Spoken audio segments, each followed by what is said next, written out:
Bismillahirrahmanirrahim. Assalamu alaikum. Welcome back to ISP Online Learning Management System. Today is lecture number 14 for the course of Seismic Design of Structures. This course is generally for MSc Civil Engineering with specialization in Structural Engineering. I myself, Engineer Dr. Muhammad Aslam, Assistant Professor, Department of Civil Engineering, Institute of Southern Punjab, Multan. Today is lecture number 14 and week number 14. So in our today's class we are going to discuss about the seismic design of multi-story building. कि जब आपके पास एक multi storey building होती है उसको आप किस तरह से एनालाइज करते हैं, सीस्मिक वेट कैलकुलेशंस किस तरह से करते हैं, उसके बाद हम ओवरऑल जो स्ट्रक्चर के ऊपर जो लोड है, ग्रेविटी लोडिंग्स हैं और सीस्मिक की लोडिंग्स हैं, उनको हम किस तरह से कैलकुलेट करते हैं.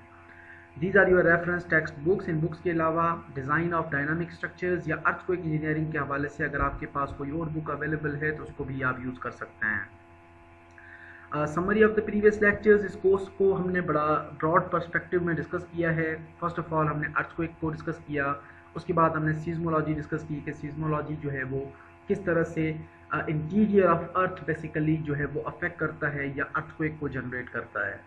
Then we discuss about the tectonic plates and what are the causes of earthquakes, what are the causes of seismic waves, its types कौन सी हैं, body waves कौन से हैं, surface waves कौन सी हैं. उसके बाद हमने ground motions डिस्कस किए और earthquake parameters such as earthquake की जो है वो magnitude क्या होती है, उसको हम किस तरह से मेजर करते हैं और intensity of earthquake क्या होती है उसको भी हम किस तरह से ऑब्जर्व करते हैं. Then we discuss about the seismic design limit states, seismic risk analysis, seismicity of Pakistan and structural system of seismic forces. कि कौन कौन से seismic forces हमारे ओवरऑल structural systems के ऊपर अप्लाई होते हैं उनको हमने डिस्कस किया. Then we discuss about the gross seismic response and influence of building configuration. कि बिल्डिंग की ओवरऑल कॉन्फ़िगरेशन जो बिल्डिंग का सिस्टम है, स्ट्रक्चरल सिस्टम्स हैं या बिल्डिंग की कॉन्फ़िगरेशन है वो किस तरह से हमारे ओवरऑल एक जो सीज़मिक का रिस्पॉन्स है उसको फेस करता है या उसको बिहेव करता है. Then we started our topic on the damping and single degree of freedom system.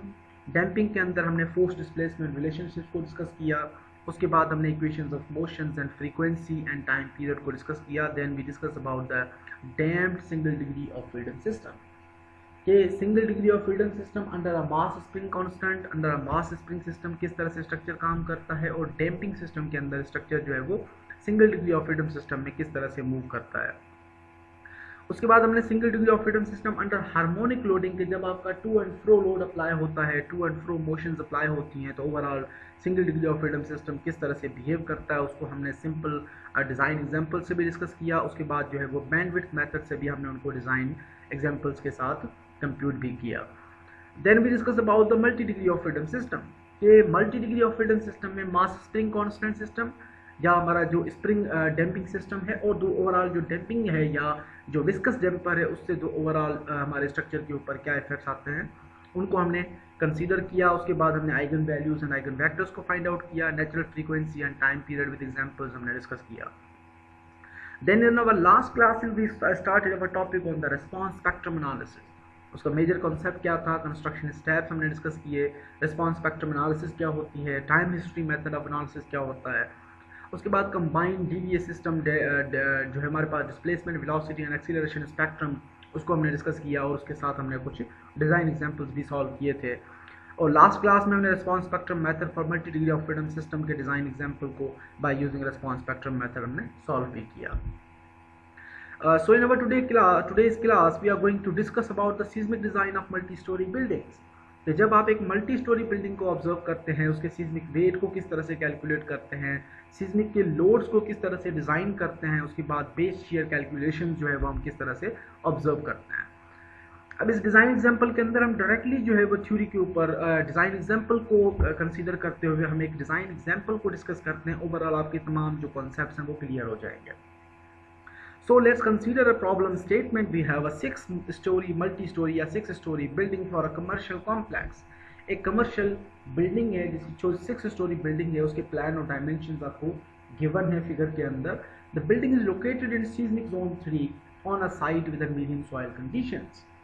कि हमें एक zone 3 के अंदर जो कि severe zone है, earthquake prone area है, earthquake के appearance के chances बहुत ज़्यादा हैं उन areas के अंदर. उस एरिया में उस जोन में हम एक बिल्डिंग कंसीडर कर रहे हैं और जहाँ पे सॉइल की जो कंडीशंस हैं वो मीडियम कंडीशन है या मीडियम सॉइल का टाइप है. तो हमने बिल्डिंग को डिज़ाइन करना है for the seismic loads as per design and standard guidelines की जो हमें डिज़ाइन गाइडलाइंस हैं उनको हमने फोकस करते हुए हमने एक बिल्डिंग को अंडर सीस्मिक क्राइटेरियाज हमने डिज़ाइन करना है। This is the plan, typical floor plan of the building. We have जो है हमारे पास ग्रिड लाइंस हैं 1 2 3 4 और ग्रिड लाइंस दूसरी डायरेक्शन के अंदर ABC है। टोटल 9 पैनल्स हैं 1 2 3 4 5 6 7 8 9। ईच पैनल का जो है वो डायमेंशन हमारे पास 7.5 मीटर बाय 7.5 मीटर का एक पैनल है। उसका हमने 2 ब्लॉक्स थे कंबाइन में, एक हमारा जो है वो मेन ब्लॉक है, दूसरा हमारा सर्विस ब्लॉक है। दोनों एक्सपेंशन ज्वाइंट के साथ कनेक्टेड हैं। हम जो डिस्कस करेंगे वो हमारा टोटल मेन ब्लॉक के ऊपर फोकस रहेगा क्योंकि दोनों जो है वो ब्लॉक्स सेपरेटली या इंडिविजुअली डिज़ाइंड हैं। तो उस केस के अंदर आपका कहीं पे भी कनेक्शन वगैरह प्रोवाइड नहीं कर रहे, यहाँ पे आपका जो है दोनों इंडिविजुअल बिल्डिंग के तौर पे डिज़ाइन हो रहे हैं। ये हमने एक generally overall cross section consider किया है एलिवेशन व्यू के अंदर। यहाँ पे आप देख सकते हैं कि जो हमारे पास ग्राउंड लेवल से फाउंडेशन तक जो डेप्थ है वो 1.1 मीटर है।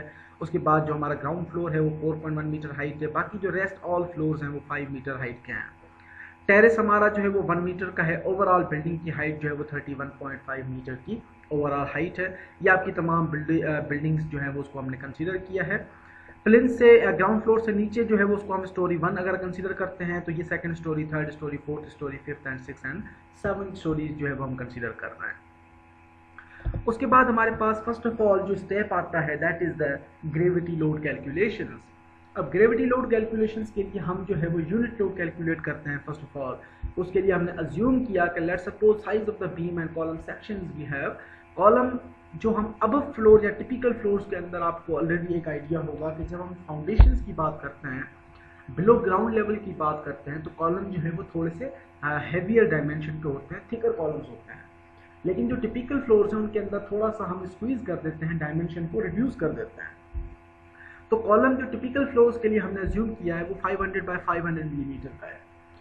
तो एरिया ऑफ कॉलम क्या हो जाएगा 500 इंटू 500 मिलीमीटर या 0.5 metre by 0.5 metre. We got area of 0.25 metre square. और मोमेंट ऑफ इनर्शिया कॉलम का क्या होता है BD³ बाय 12। कोई भी सेक्शन है, रेक्टेंगुलर सेक्शन था या स्क्वायर सेक्शन है, BD³ बाय 12। डायमेंशंस आपके पास ऑलरेडी हैं, मोमेंट ऑफ इनर्शिया आपके पास वैल्यू आ जाएगी। इसी तरह से बिलो ग्राउंड लेवल हम कॉलम अज्यूम करते हैं कि we have 600 millimetre by 600 millimetre column है।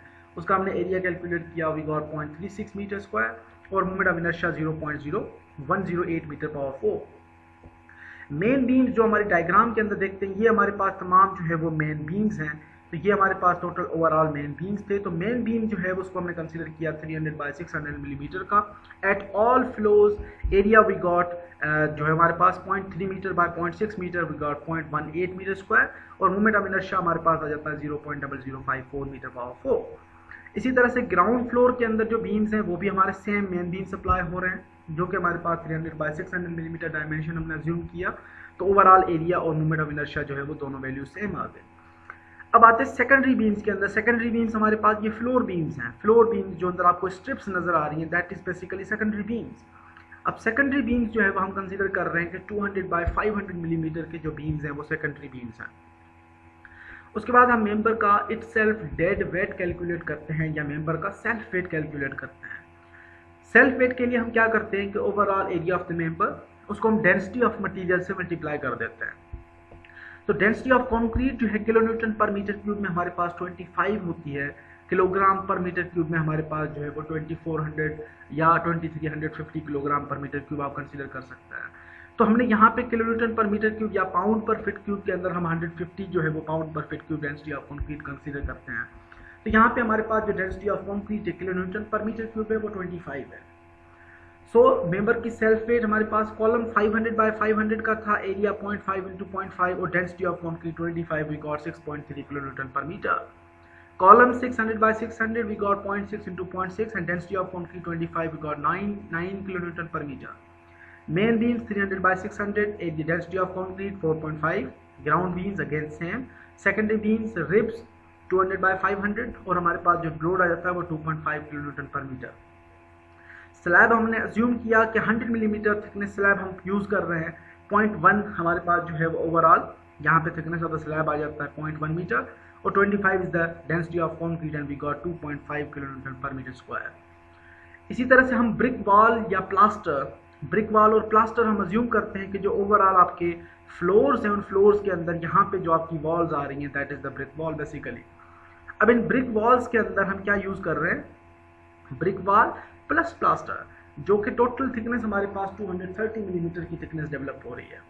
तो हमने अज्यूम किया कि लेट सपोज वॉल की थिकनेस हमारे पास 230 मिलीमीटर है और जो प्लास्टर है वो हमारे पास अराउंड 12 मिलीमीटर का थिकनेस है प्लास्टर की। तो हमने यहाँ पे 2.23 जो कि हमने मिलीमीटर का थिक वॉल को कन्वर्ट किया 0.23 मीटर के अंदर, और डेंसिटी ऑफ कंक्रीट हमारे पास 25 है, तो डेंसिटी ऑफ ब्रिक वॉल जो है वो 19 kilo newton per metre cube होती है। प्लस दो साइड्स हैं, दोनों साइड के ऊपर आपका 12 मिलीमीटर का प्लास्टर आ रहा है, into the density of plaster basically is the 20 kilo newton per metre cube. तो टोटल ब्रिक वॉल की हमारे पास जो यूनिट वेट डेवलप होता है वो 4.9 kilo newton per metre square का, जिसके अंदर आपका ब्रिक की थिकनेस और प्लास्टर दोनों साइडों के ऊपर आ गया। इसी तरह से हमने फ्लोर वॉल कंसीडर की। फ्लोर वॉल हमारे पास किस चीज़ की हम बात कर रहे हैं कि ओवरऑल आपका जो रीजन है, ये आपका जो पोर्शन है, इस पोर्शन के अंदर ओवरऑल 4.4 मीटर की हम हाइट कंसीडर करते हैं ओवरऑल वॉल के लिए। तो फ्लोर वॉल हमारे पास हाइट 4.4 मीटर की है, जिसको हम 4.4 इंटू वॉल आपका यूनिट वेट आ रहा है 4.9 का, तो 21.6 किलो न्यूटन पर मीटर हमारे पास फ्लोर वॉल आ रही है। इसी तरह से ग्राउंड फ्लोर हाइट वॉल की वो 3.5 मीटर की हम अज्यूम करते हैं। 3.5 into 4.9 we got 17.2 kilo newton per metre. Ground floor height 0.7 metre जो लास्ट फाउंडेशन से नीचे है आपका, अगर आप डायमेंशन के अंदर देखो फाउंडेशन के नीचे जो है ये आपका ग्राउंड फ्लोर से नीचे प्लिंथ के अंदर यहाँ पे आपकी 1.1 की ओवरऑल हाइट है, लेकिन जो वॉल आएगी वो बेसिकली हमारी 0.7 मीटर की आ रही है।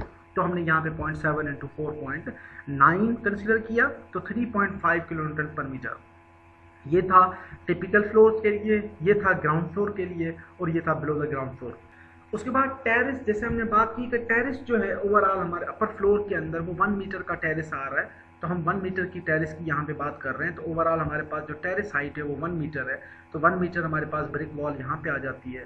तो टेरेस हाइट 1 मीटर, 4.9 हमारे पास ब्रिक वॉल का ओवरऑल यूनिट वेट है। टोटल जो जनरेट हुआ 4.9 किलो